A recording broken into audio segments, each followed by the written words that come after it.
بسم اللہ الرحمن الرحیم۔ السلام علیکم اسٹوڈینٹس، آج کا ہمارا ٹاپک محمس اور مسدس کا ہے۔ ٹاپک شروع کرنے سے پہلے پلیز میرے چینل کو سبسکرائب کر دیجیے گا، ویڈیو کو لائک کر دیجیے گا اور بیل آئیکن کو پریس کر دیجیے گا پلیز۔ میرے چینل کو آپ دیکھتے تو ہیں ویڈیو لیکن سبسکرائب نہیں کرتے، تو یہ تو انفیئر ہوا نا۔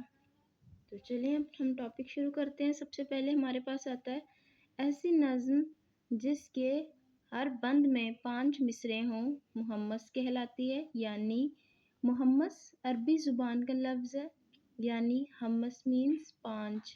تو ایسی نظم جس کے ہر بند میں 5 ہوں، یعنی محمس یعنی 5 والی، تو یہ ہمارے پاس 5 مصرے جس میں ہوں وہ ہمارے پاس محمس کہلاتی ہے۔ اس کی بہترین مثال ہمارے پاس ہے، آپ نے یقیناً 9ویں جماعت میں پڑھا ہوگا برسات کی بہاروں۔ تو برسات کی بہاروں ہمارے پاس تھی محمس ترجیح بند۔ اب میں آپ کو آگے ترجیح بند بھی بتاتی ہوں پہلے۔ پھر ہمارے پاس مسدس کا آ جاتا ہے کہ ایسی نظم جس کے بند میں 6 مصرے ہوں وہ ہمارے پاس مسدس کہلاتی ہے۔ مسدس کا لفظ ہمارے پاس 6 کے لیے استعمال ہوتا ہے، یعنی 6 مصروں والی۔ پھر ہم اس میں مثال دیکھتے ہیں، ہمارے پاس ایک نعت دیا ہے کہ مرادیں غریبوں کی بھر لانے والا، وہ اپنے پرائے کا غم کھانے والا۔ یہ مسدس تھی حالی کی، یعنی یہ 6 مصروں پر مشتمل تھی۔ پھر ہمارے پاس آتا ہے کنسپٹ اس کا ٹیپ کا مصرع اور اس کا ترجیح بند اور ترکیب بند کا۔ ہم کہتے ہیں اگر کسی نظم کے ہر بند میں ایک مصرع یا شعر بار بار دہرایا جائے تو اس مصرے کو یا شعر کو ٹیپ کا مصرع کہتے ہیں۔ ہمارے پاس ٹیپ کا مصرع کیا ہوتا ہے؟ میں نے بھی بتایا کہ برسات کی بہاروں میں ایک مصرع بار بار دہرایا گیا، سنو یارو برسات کی بہاروں برسات کی بہاروں، یہ بار بار دہرایا گیا، اس لیے اس کو ہم ٹیپ کا مصرع کہتے ہیں۔ جو چیز بار بار آئے نا، جیسے ہمارے پاس ایک شعر ختم نہیں ہوتا، دیکھیں ایک شعر یہاں تک ہوگا میرے پاس، پھر اس کے بعد دوسرا دوبارہ آ جائے گا، جب وہ اتنا سا تھا اس کے بعد ایک وہی والا شعر پھر آئے گا، پھر اگلا بند دوبارہ سٹارٹ ہوگا، اس میں بھی وہی شعر ہوگا، پھر اگلا بند دوبارہ سٹارٹ ہوگا، اس میں بھی وہی شعر ہوگا، وہی مصرع ہوگا۔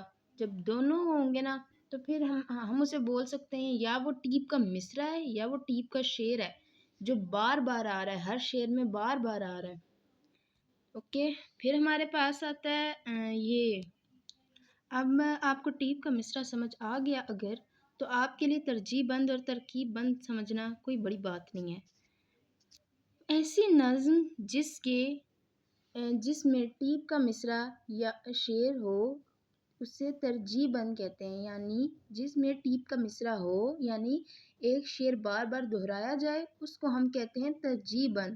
لیکن ابھی میں نے آپ کو بتایا نا کہ اگر وہ شعر بار بار دہرایا جائے، لیکن کچھ ایسی ہوتی ہیں جن میں زیادہ تر بلکہ ایسی ہوتی ہیں جن میں نہیں دہرایا جاتا، ہر الگ شعر ہوتا ہے، ہر الگ مصرع ہوتا ہے، تو یہ ہمارے پاس کیا آتی ہے؟ ترکیب بند، یعنی جس میں ٹیپ کا مصرع نہ ہو، نہ شعر ہو ٹیپ کا شعر بھی نہ ہو، ٹیپ کا مصرع بھی نہ ہو، اس کو ہم کیا کہتے ہیں؟ ترکیب بند۔ امید کرتی ہوں آج کا ٹاپک آپ کو بہت اچھے سے سمجھ آ گیا ہوگا۔ اگر کوئی کنفیوژن ہے تو آپ مجھ سے کمنٹ باکس میں پوچھ سکتے ہیں، میں اویلیبل ہوں۔ اور پلیز میرے چینل کو سبسکرائب کر دیجیے گا۔ اگر آپ میرے چینل کو سبسکرائب کریں گے تو مجھے خوشی ہوگی، ہم آپ کے لیے اچھی ویڈیوز لائیں گے تاکہ ہماری ویڈیوز آپ کو بآسانی پہنچ سکیں گی۔ اللہ حافظ۔